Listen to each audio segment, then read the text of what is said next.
Delhi 47 degree Celsius, Jaipur 48, Sriganganagar 50 degree Celsius. 90s में 40 degree temperature भी extreme हो जाता था, लेकिन आजकल 50 डिग्री टेम्परेचर भी बहुत नॉर्मल है। इस पूरी वीडियो में साइंटिफिकली और कल्चरल पॉइंट ऑफ व्यू से हम ये समझने की कोशिश करेंगे कि ऐसा क्या हुआ दुनिया के टॉप 100 सिटीज में से इंडिया के 97 आ गए।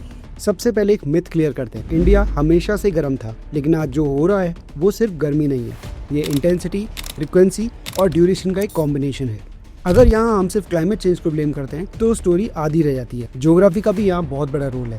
IMD के डेटा के अकॉर्डिंग हीट वेव्स की फ्रीक्वेंसी और ड्यूरेशन दोनों बढ़ चुकी है। मतलब गर्मी सिर्फ ज़्यादा नहीं हो रही है बल्कि लंबी भी चल रही है। इंडिया ट्रॉपिकल जोन में आता है, जिसकी वजह से इंडिया को सोलर रेडिएशन भी ज़्यादा मिलती है और लैंड ओशन से ज़्यादा हीट करते हैं। इसलिए इंडिया का कॉन्टिनेंटल रीजन यानी कि जो नॉर्थ इंडिया है वो एक्सट्रीम हीट फेस करता है।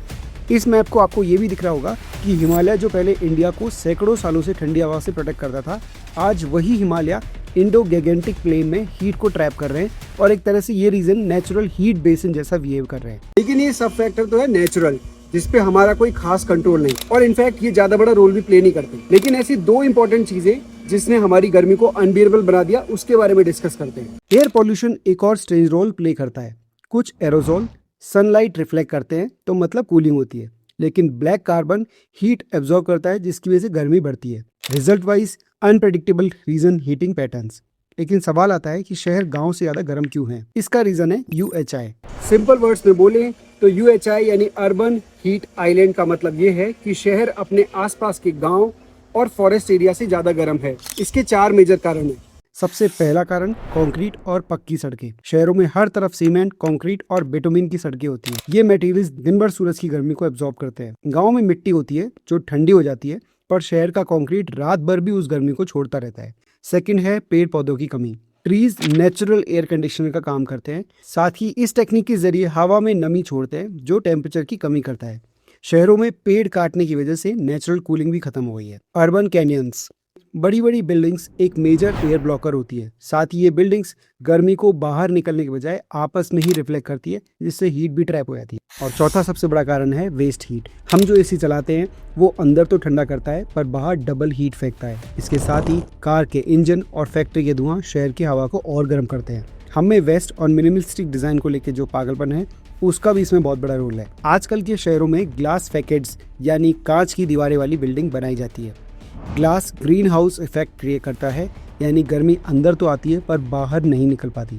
इससे AC पे लोड बढ़ता है और AC की गर्म हवा शहर को और गर्म करती है। वेस्टर्न डिजाइन्स अक्सर क्लोज्ड बॉक्स होते हैं जो कोल्ड क्लाइमेट के लिए बने होते हैं ताकि गर्मी अंदर रहे। इंडिया में ये डिजाइन हवा को भी रोक लेते हैं। इंडिया में कोर्ट्सयार्ड यानी आंगन का कॉन्सेप्ट था।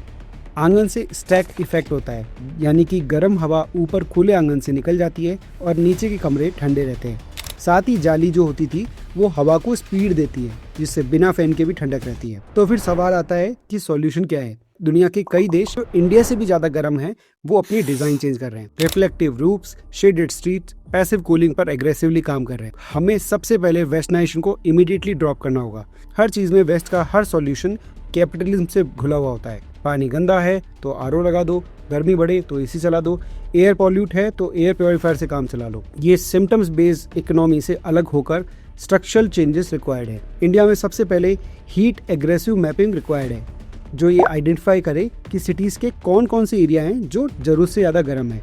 एक बार ये पता चला तो प्रॉब्लम देखा जाएगा कि वहाँ के इंफ्रास्ट्रक्चर में है या किस चीज़ में है।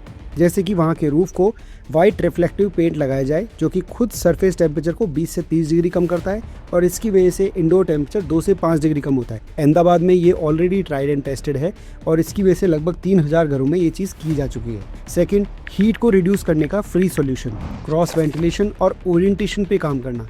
इंडिया के पुराने घर ऑलरेडी इस हिसाब से बने थे, जहाँ विंडो के अलाइनमेंट एयर फ्लो पाथ के हिसाब से होता था और रोशनदान सिर्फ लाइट के लिए नहीं बल्कि ऊपर उठी हुई हॉट एयर को भी बाहर निकालता था। और अब आता है वो सॉल्यूशंस के बारे में पता नहीं कितनी ही बार बातें हुई है।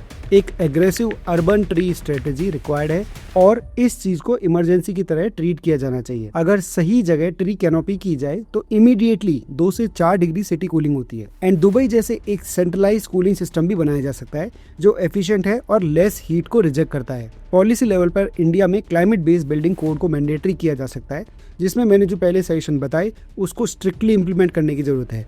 अगर कोई भी बिल्डिंग ग्रीन और सस्टेनेबल है तो उसको टैक्स बेनिफिट भी देना होगा। ये सभी सॉल्यूशन एक अवेयर पॉपुलेशन एंड एक strong political will say he possible होगा। इन सब के इमीडिएटली तो नहीं, लेकिन 5 साल में विजिबल इम्पैक्ट होंगे, वरना वो दिन दूर नहीं जब फलौदी में 51 डिग्रीज ऑलरेडी रिकॉर्ड किया जा चुका है। ये नेक्स्ट डेकेड में इजीली 55 से 60 डिग्री होगा। हीट वेव्स और कॉमन होगी, गर्मियाँ और लंबी चलेगी, सिटीज़ इनहेबिटेबल होते जाएंगे, फॉरेस्ट फायर्स और फ्रीक्वेंट होगी और वाटर क्राइसिस और भी गहरा होता जाएगा। तो क्या आपको लगता है हमारे कोई भी पॉलिटिशियन या पॉलिटिकल पार्टी इस मैटर को लेकर सीरियस है? नीचे कमेंट में बताएं। मिलते हैं नेक्स्ट वीडियो में।